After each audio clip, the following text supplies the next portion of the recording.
করতেছি, আমার ছেলে, আমার মেয়ে, আমার ভাই, আমার বাবা, আমার মা, এই সমস্ত কিছুর মধ্যে লিপ্ত আছে। তারা আমাদের ইসলামের শত্রু, তারা আমাদের ধর্মীয় শত্রু, তারা আমাদের আসমানি কিতাবের শত্রু, তারা আল্লাহর মনোনীত ব্যক্তিবর্গ নবী রাসূলদের শত্রু। তাদেরকে কিভাবে আমরা বন্ধু বানিয়ে নিচ্ছি? আল্লাহ পাক রব্বুল আলামিন সূরা মায়দা 51 নম্বর আয়াতের মধ্যে স্পষ্ট ঘোষণা দিয়ে বলেন, ইয়া আইয়ুহাল্লাযীনা আমানু লা তাত্তাখিযুল ইয়াহুদা ওয়ান নাসারা আউলিয়া। ও আমার ইমানদারেরা, ও আমার বান্দার মুরগারিরা, তোমরা এই দুনিয়ার বুকে যতদিন থাকবে তোমরা ইয়াহুদ নাসারা এই বিজাতিদেরকে বন্ধু রূপে কখনো গ্রহণ করবে না। ওয়া মাইয়াতাওয়াল্লাহুম মিনকুম, আর তোমাদের থেকে যারাই তাদেরকে বন্ধু রূপে গ্রহণ করবে তারা তাদের অন্তর্ভুক্ত হয়ে যাবে। তাদের হাসর হবে, তাদের নাসর হবে হামারের সাথে, কারণের সাথে। সাবধান করে দিলাম তোমাকে, তুমি যদি তাদের কোনো একটা কালচারকে রীতিনীতি অনুসরণ করো, তাদের মাস উদযাপন করো, তাদের এই মৌসুমকে সমর্থন করো, তাহলে সাবধান, তোমার হাসন নাসরটা হবে এই হামারের সাথে, কারণের সাথে।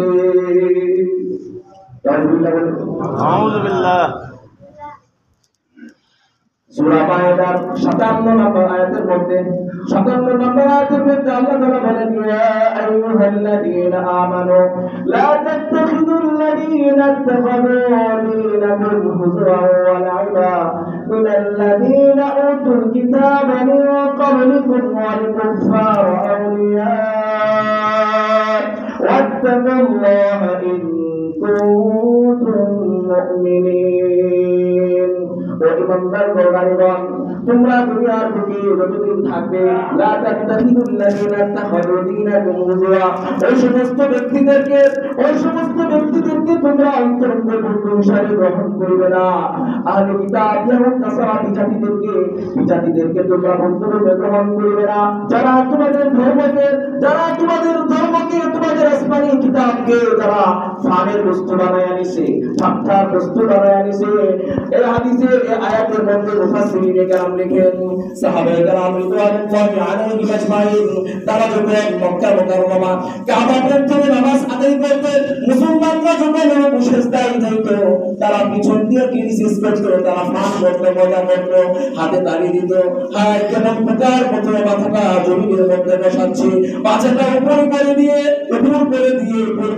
অনেকে তো গিয়া তাদের পাছার মধ্যে ধাক্কা দিয়ে তাদেরকে উল্টায় ফেলছে।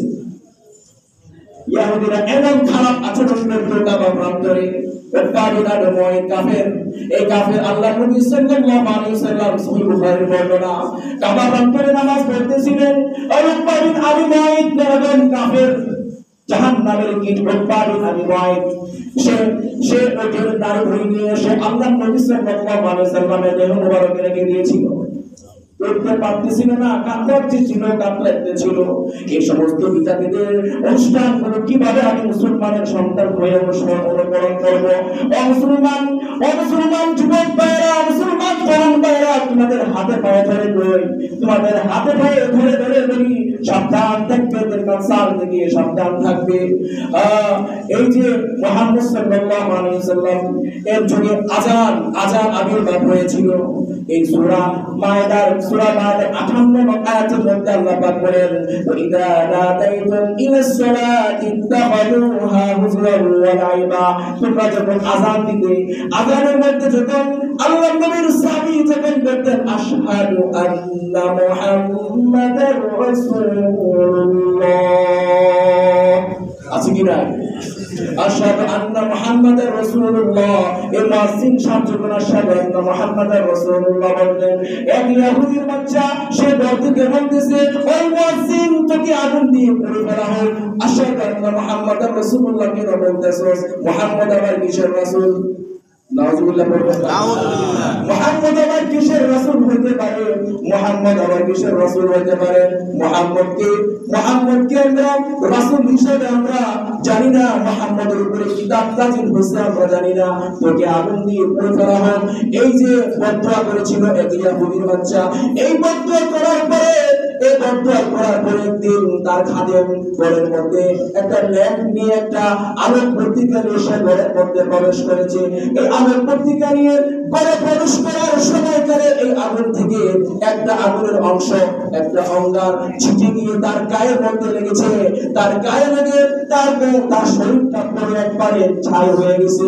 তার যে পরিবার পরিজন, তার ঘর দুয়ার যা আছে সবকিছু পুড়ে ছারখার হয়ে গেছে। কে পড়ছে? মুহাম্মদ পড়ছে? মুহাম্মদের মুয়াজ্জিন পড়ছে? মুহাম্মদের নাম পড়েছে?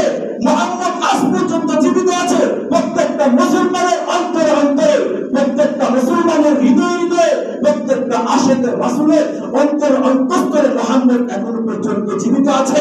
কিন্তু নাই তারা যারা মুহাম্মদকে নেগেটিভ করত।